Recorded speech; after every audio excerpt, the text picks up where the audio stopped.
Tujuan dari praktikum respirasi yaitu membuktikan jika respirasi dapat menghasilkan panas dan karbon dioksida.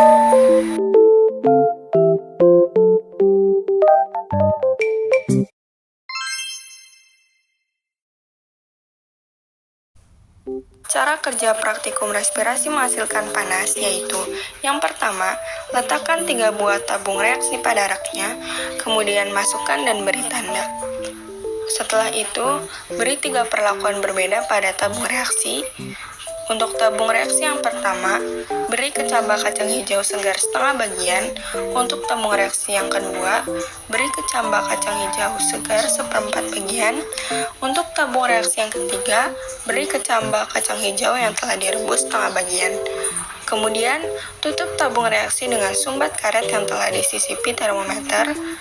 Ikuti perubahan dan catat kenaikan suhu yang terjadi setiap 3 menit selama 30 menit.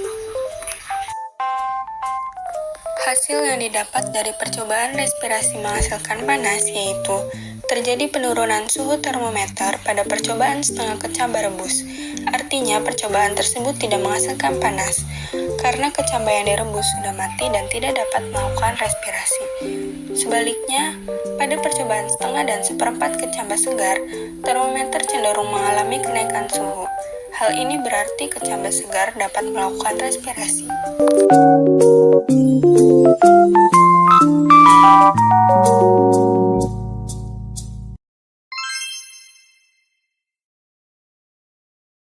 Cara kerja dari praktikum respirasi menghasilkan karbon dioksida adalah: siapkan tabung reaksi, masukkan 20 tetes phenol red, lalu masukkan baut sebagai penyangga, lalu masukkan organisme yang akan diuji pada setiap tabung reaksinya.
Hasil yang diperoleh setelah 30 menit yaitu urutan kadar kepekatan phenol red yang tertinggi sampai terendah adalah: yang pertama, tabung yang berisi tisu; yang kedua, biji Vigna radiata; yang ketiga, kerikil; keempat, kecambah; yang terakhir adalah tabung yang berisi jangkrik.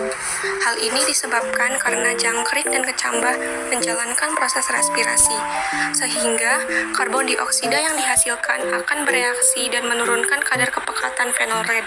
Sementara, biji Vigna radiata yang masih bersifat inaktif karena masih dalam fase dormansi tidak menjalankan respirasi, sedangkan tisu dan batu bukanlah makhluk hidup sehingga tidak ada proses respirasi yang berlangsung.